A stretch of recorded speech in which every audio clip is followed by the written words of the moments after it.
That I don't know. Well, there's an ad. Let's see if I can.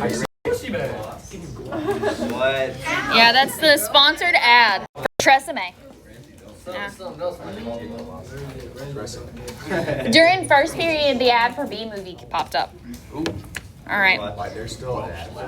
Let's say we're given the function f of x is equal to x squared plus 1. We can graph our function and get a nice parabola. Now, let's say we want to figure out where the equation equals 0. We want to find the roots. On our plot, this should be where the function crosses the x-axis. As we can see, our parabola actually never crosses the x-axis. So according to our plot, there are no solutions to the equation x squared plus 1 is equal to 0. But there's a small problem. A little over 200 years ago, a smart guy named Gauss proved that every polynomial equation of degree n has exactly n roots. Our polynomial has a highest power or degree of 2, so we should have 2 roots. And Gauss's discovery is not just some random rule. Today we call it the fundamental theorem of algebra. So our plot seems to disagree with something so important, it's called the fundamental theorem of algebra, which might be a problem. What Gauss is telling us here is that there are 2 perfectly good values of x that we could plug into our function and get 0 out. Where could these 2 missing roots be? The short answer here is that we don't have enough numbers. We typically think of numbers existing on a one-dimensional continuum, the number line. All our friends are here. 0, 1, negative numbers, fractions, and even irrational numbers like root 2 show up. But this system is incomplete. And our missing numbers are not just further left or right, they live in a whole new dimension. Algebraically, this new dimension has everything to do with a problem that was considered impossible for over 2,000 years, the square root of negative 1. When we include this missing dimension in our analysis, our parabola gets way more interesting. Now that our input numbers are in their full two-dimensional form, we can see how our function x squared plus 1 really behaves. Our function does cross the x-axis. We were just looking in the wrong dimension. So why is this extra dimension that numbers possess not common knowledge? Part of the reason is that it has been given a terrible name. A name that suggests that these numbers aren't even real. In fact, Gauss himself had something to say about this naming convention. I don't even know what the Okay, that is, be quiet please. That is the subject of imaginary numbers. It has been surrounded by obscurity because the way they named it. So if they, for example, would have named positive 1, negative 1, and the square root of negative 1 had been called direct, inverse, or lateral units instead of positive and negative and imaginary, or even impossible, such obscurity would have been out of the question. So because of the way math has been worded for so long, by naming it imaginary and saying no real solution, it automatically makes your brain go, that's not real. And it makes it feel so much worse than it actually is. It clouds it in this little air of mystery and makes it way more complicated than it actually is.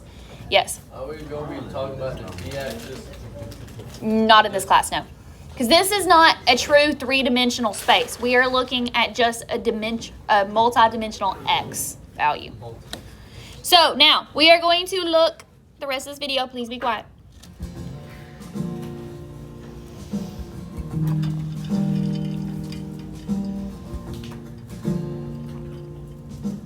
Probably had time to say that without pausing the video.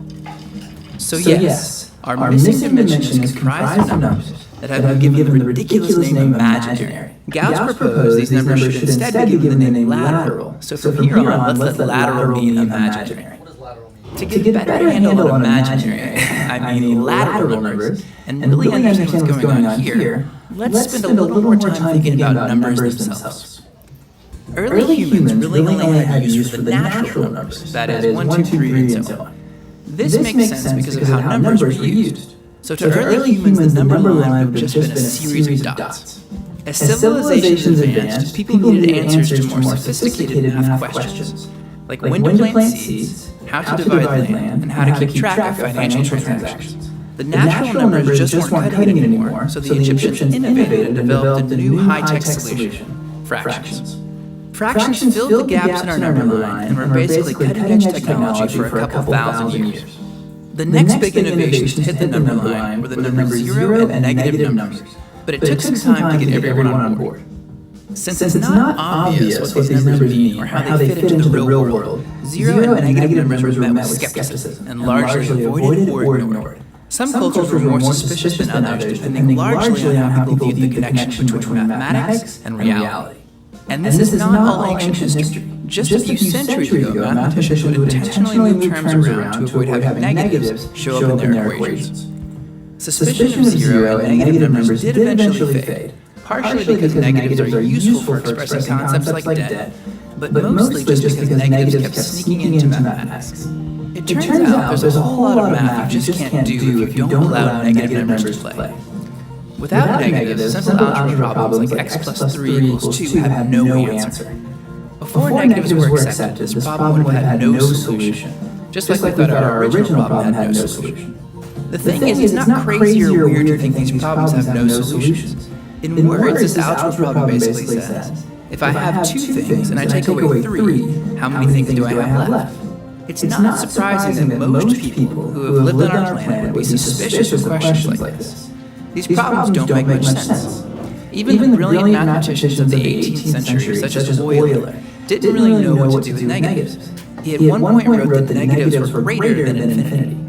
So it's fair to say that negative and imaginary numbers raise lots of very good, very valid questions. Like, why do we require students to understand and work with numbers that eluded the greatest mathematical minds for thousands of years?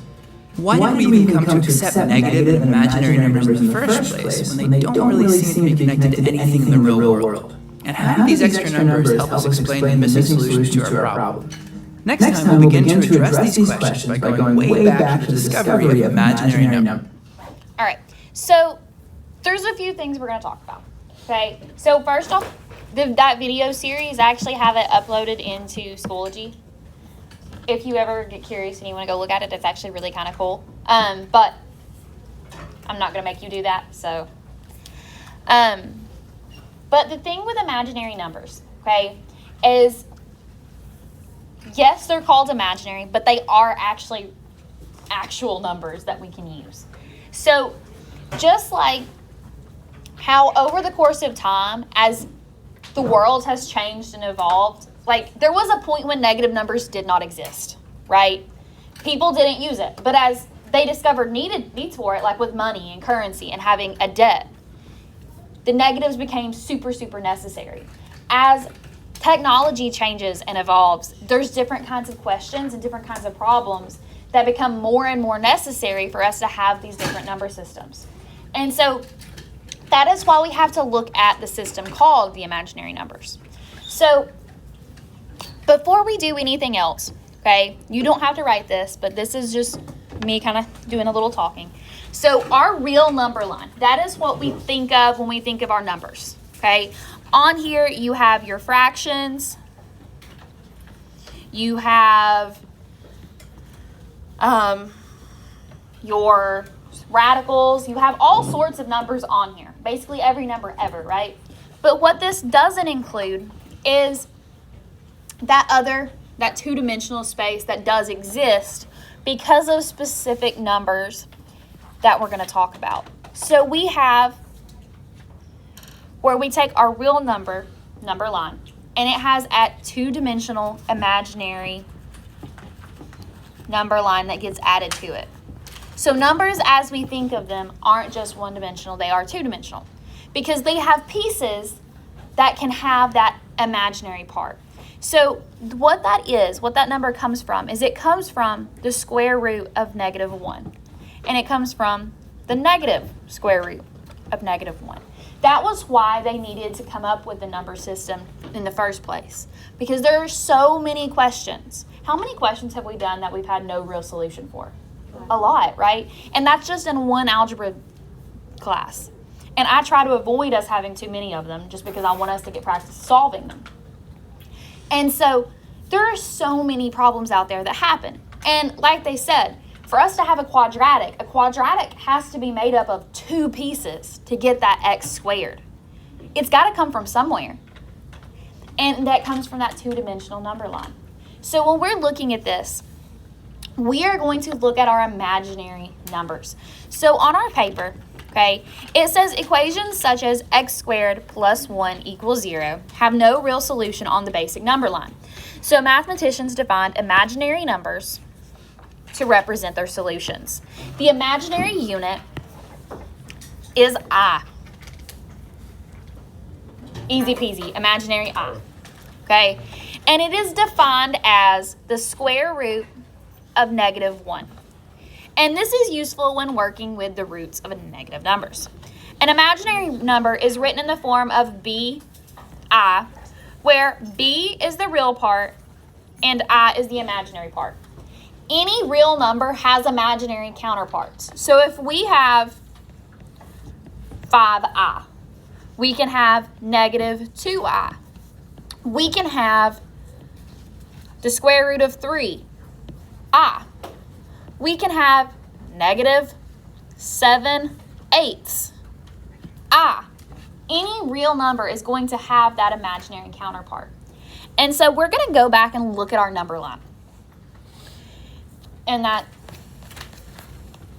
So what we have here is these points are really I, -I, 2i, -2i, and so on. Okay? And so we have all of those numbers that exist there. And so if we have the number 2i, it falls here. If we have the point 3, it would fall on that normal number line that we normally are so used to seeing. But sometimes we can have numbers that exist on both. So if we have 3 plus a point there, it has a real part of 3 and it has an imaginary part of I. That number is 3 plus I. So when we have stuff like that, we get that from something called a complex number. So a complex number is just a number written in the form of A plus BI, where A is real and B is the imaginary part.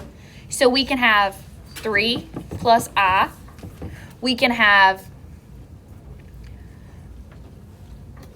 5 minus 2I. We can have 7 plus a half I. Oops, that's an upside down I. We can have -3 minus the square root of 4I. We can have all sorts of different types of numbers, but those are considered complex because they involve both parts of that two-dimensional number line. Not just the real numbers that we're used to and not the new numbers that we've been talking about. Yes? Okay. Do what? Imaginary sounds weird. Imaginary makes it seem fake, right? But it's a very, very real Why number. is it called imaginary? Because sometimes, is everything named the way you think it should be named? Well, it should be. It should be, I agree, but is it? No. And that's part of the reason I picked to show you the video I showed you. Because I wanted y'all to see that really cool figure where it pulled the graph up and it showed you how that parabola is actually like this big, huge shape. You remember that? And so it showed you that it does have a solution, but it intersects that imaginary plane, not the real plane. And so the other part of the why I wanted to watch that video is because it talks about the naming conventions. By choosing the name imaginary, it kind of made this number system lose importance in people's brains. Because, oh, it's imaginary, it's fake, I don't care. I don't need to know that. But that's not what's actually happening. It is a very, very useful tool. Now, before we move on, okay, there is one other thing that I want us to go ahead and talk about. This is not something that we are going to do, okay? But as you progress through math, as you go to Algebra 2 and Pre-Cal, you'll have more layers to imaginary numbers. And so I want us to go ahead and talk about it. So we know that I is equal to the square root of -1. Okay, what would happen if I take and I square it? What happens when you square a square root? Yeah, it would just become -1. It undoes each other. So I squared is equal to -1. I is a real number, okay? It can be equal to a real number. It just uses that placeholder because there's not a number on the real number line that is equal to the square root of -1. So it uses that new complex system, even though it really should exist. It does. The square exists, so it exists. And so that's where it comes from. And this will be something that you will use a little bit more in Algebra 2, a little bit more in Pre-Cal. We're not really going to focus that much on this part, okay? But I do want y'all to just have seen it before and not be so weirded out when it comes back to that. Okay, so the main thing that we're going to focus on with imaginary numbers, okay, is obviously that I is equal to the square root of -1. That's the main thing, okay? And we're going to solve square roots with negatives in it using I. That is the only way we're really going to use I. And we're not doing anything new, okay? I don't want you to freak out. We're doing the same exact stuff we've been doing for a month and a half. It's just now, instead of the problems being no real solution, we have a solution, okay? We're using the same strategies. We're doing the same thing, okay? It's just a little bit different. So when we look at number 1, when we have the square root of a negative number, we need to split it into two things we know the square root of. We're going to split it into the square root of -1 times the square root of 9. We take it and do both. Because what did we just talk about being the square root of -1? I. And then what's the square root of 9? 3. So the answer for this is 3I. Bella, put your book down, please. Thank you. All right, now, for 2, we're going to split this into the square root of -1 times the square root of 196. What's the square root of -1? I. What's the square root of 196? 14. So what's our answer? 14I. Why would it not be -1? Because we took the negative out. The negative, the square root of -1 is not a negative, it is I. So we have to break it up into two pieces, into two things we know the square root of. Will it always be a -1 squared? Every time? So for number 3, we split this. We're going to split it into the square root of -1 times the square root of 5. What's the square root of -1? Can I take the square root of 5? No. Can I simplify the square root of 5? No. So we're going to have I times the square root of 5. To write the answer for that, this is the only time the I doesn't go at the end, okay? We do I root 5. And over to the side, I'm going to show you why we do this. You don't have to write what I'm about to write, but if I have 2 root 5, the reason we write it that way is because if I say the square root of 5 times 2, doesn't that kind of look like the square root of 52? Yeah. And the same thing happens with I. And if we put that there, it kind of looks like the square root of 5I. And so what that technically would look like is the square root of -1 squared, and that just kind of undoes the whole purpose of doing what we're doing.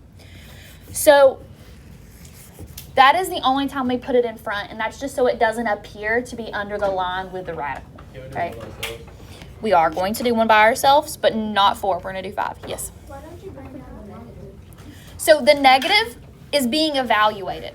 So I is equal to the square root of -1. So when we take the square root of -1, it is just I.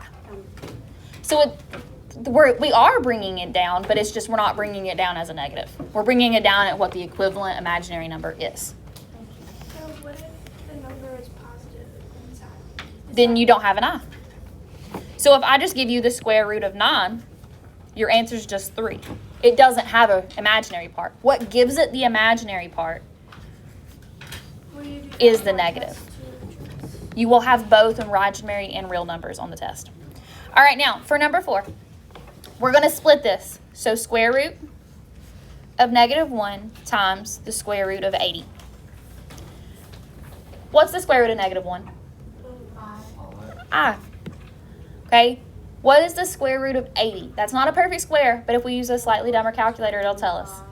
What was that? It is 4 square root 5. So to write our answer, we're going to do 4I root 5. We are doing the same exact thing that we've already been doing. It's just now, where it has a negative, instead of saying no solution, we put an I. That's it. So I want y'all to do number 5 on your own, please.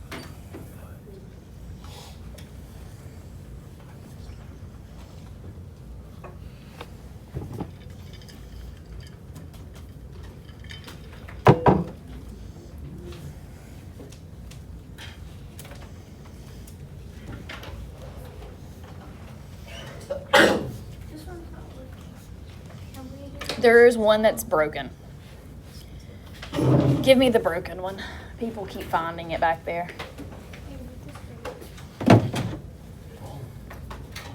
I tried to fix it, but the screws are broken in the back.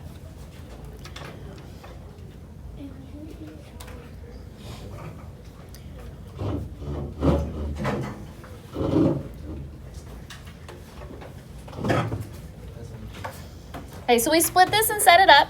What's the square root of -1? I.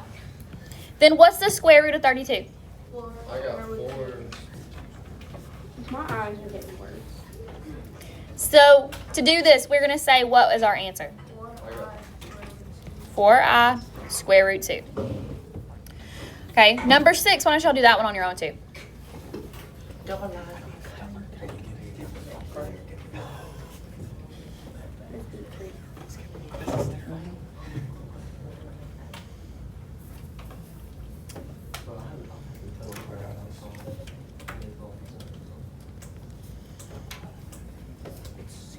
So the square root of -1 is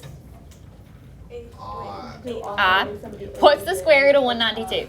8 with 3. 8 root 3. So how do I write my answer? 8I root 3. Okay. So that's how we simplify negative square roots. Okay, now we have the capability to deal with all square roots with negatives. So what that means is we now have the tools to go back and solve all of the problems that we ended with no real solution previously. Okay, so we're going to use all of the same strategies to solve the equations on the back page that we've been using. Okay, but we're doing it now with negative square roots. So I want us to go ahead and we're going to look at the back. And we're going to look at quadratic equations with imaginary solutions. Close your iPad, please. So what? I was talking about the iPad? Or what we're going to do? Okay, we're doing quadratic equations with imaginary solutions. So we are going to solve all of these by square roots. Which one is that again?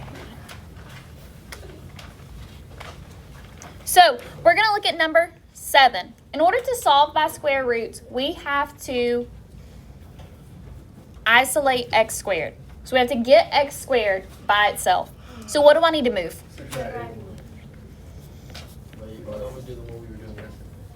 We are going to do those, but we're just going to start with more simple problems before we get to ones that have big, big, big steps. Miss Dalton, Yes. could you just subtract x squared? You would then have to divide by -1 because the x can't be negative. The negative can be on the number, but not the x. So we would have to get rid of that. So we get x squared is equal to -81. How do I undo a square? Square root. Square root. Okay, so for that square root, we are going to get x is equal to positive negative. We have to break that into the square root of -1 times the square root of 81. What's the square root of -1? What's the square root of 81? So my answer should be positive negative 9i. Wait a minute. Now, Wait a minute. yesterday, do y'all know how we talked about when we had square roots in our answers, how you could leave the positive negative? If you have I in your answers, you can also leave it positive, negative. So I'm A-okay if you write your solution as that. The only time you have to write out both cases is when you're dealing with your real rational numbers.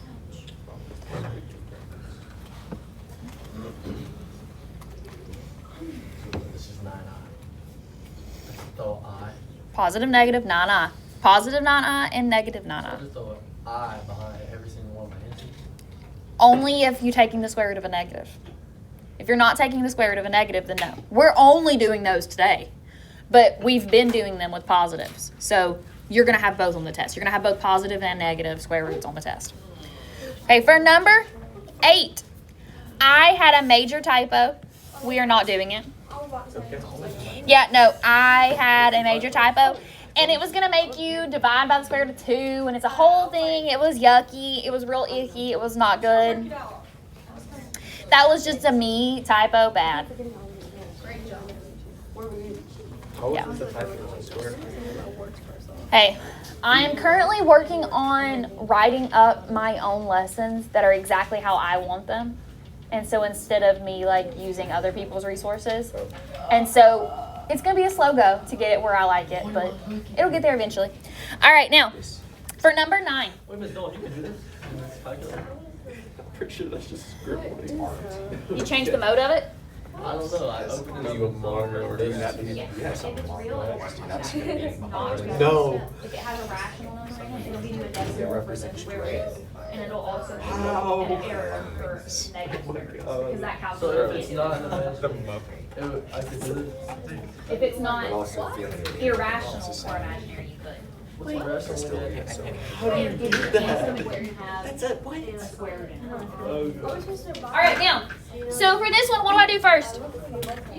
Everyone, there is entirely too much extra talking. Okay, so what do I do first here? Or it's already positive. Yep. So we get 4x squared equals negative 24. Now what? Square root. 5 by 4. Divide by 4 first. Okay, so we get x squared equals negative.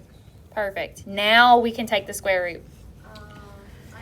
So we get x is equal to positive, negative, and so we have the square root of negative 1 times the square root of 6. What's the square root of negative 1? Can we take the square root of 6? So it's just going to stay square root of 6. So my answer should be positive, negative, I square root 6. And put it in our squiggly bracket. Remember, we have positive, negative because when we take a square root, we are talking about 2 cases. It can be positive 1 times positive 1 to get positive 1, or it can be negative 1 times negative 1 to get positive 1. And that same thing applies with imaginaries. All right, now, let's go to number 10. Why don't y'all do that one on your own?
Did you have a Capri Sun this morning? I just threw it away. You never did that? Did you go to the straw? Yeah. But that's how I knew what it was.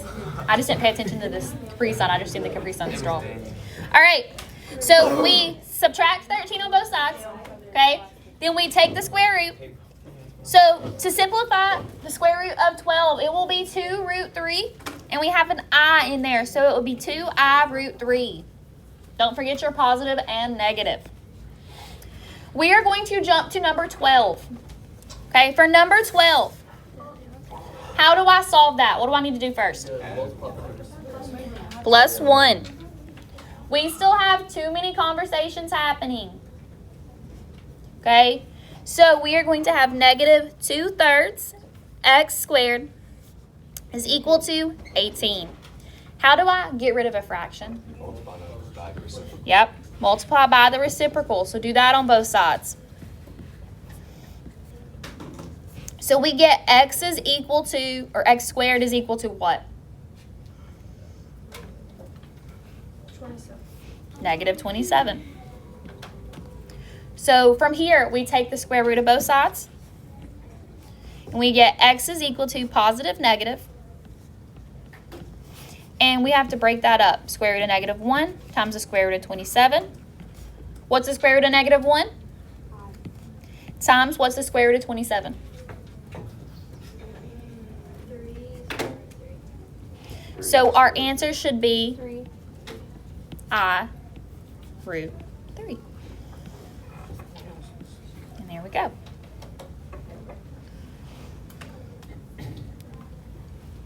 Now, we are going to look at the next section. So the difference between the next section and this section is that instead of having just an imaginary answer, we're going to have a complex number answer. So what that means is the term that's being squared has something else going on with it. So let's go ahead and look at number 13. So for 13, we isolate the term with x squared. So this whole thing is already by itself. So we're going to take the square root of both sides. So we get x plus 2 is equal to positive negative. Then I do the same thing over here. Break that into negative 1 times the square root of 81. What's the square root of negative 1? What's the square root of 81?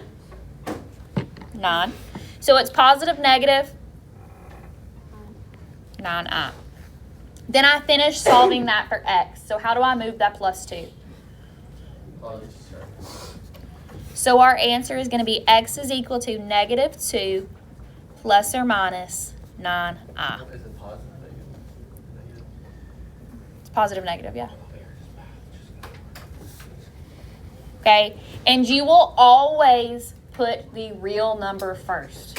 It will always go 3 plus or minus the imaginary part. So we're no longer put the grade on the We're not, if you're writing it as a list, yes. But what I just mean is, whenever you're writing a complex number, so to have a complex number, it is a plus bi. The real part always goes first, and the imaginary part always goes second. That is all it means to use a complex number. It just has both. It's one of those that fall on both number lines. Now, let's go ahead and look at number 14. Why don't y'all do 14?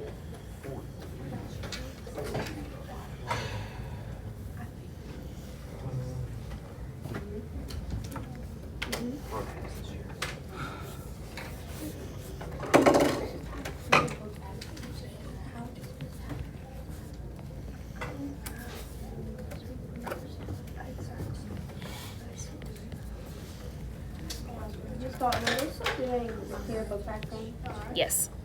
how is that going to work with dance? Or like, you know how you have No idea. I think we'll be able to have that. I feel like you should be able to. I don't know how clear. It's the same thing we've been doing. It's the same thing we've been doing. So it's somewhere where All right. Now,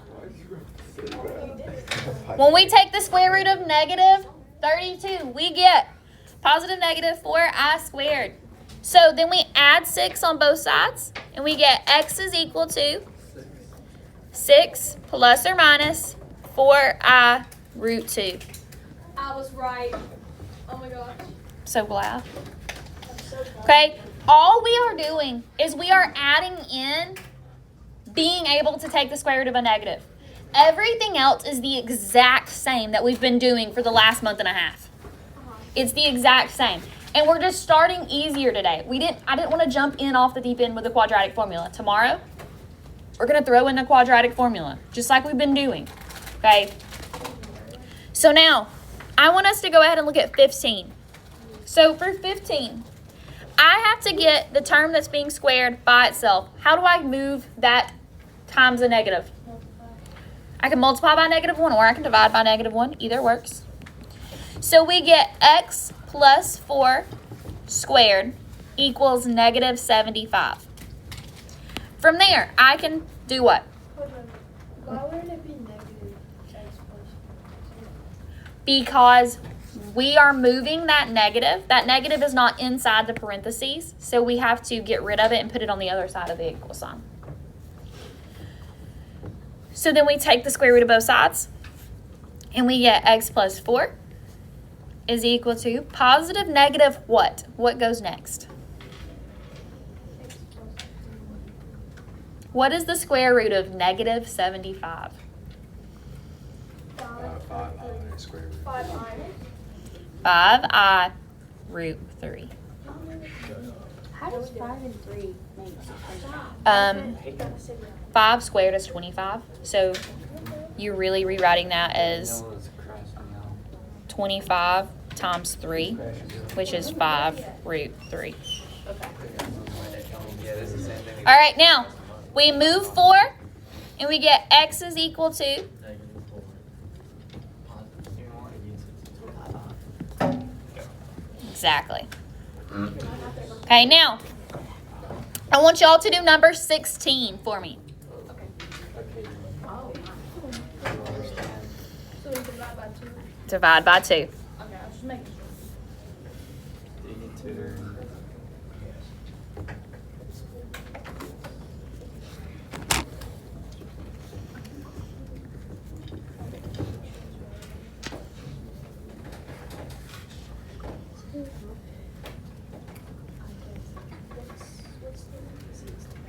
Hey, stop.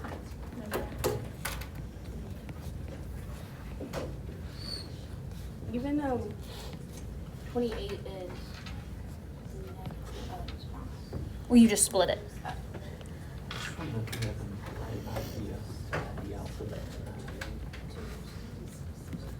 feel like Miss Dalton. Miss Dalton. Some old dead dude. Miss Dalton. Who's John Ford?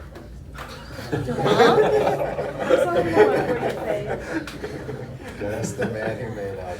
That's easy peasy. I think it was in math somewhere. Honestly, I really don't want to go mine. I think it was in the history class. Who's John Ford Christian?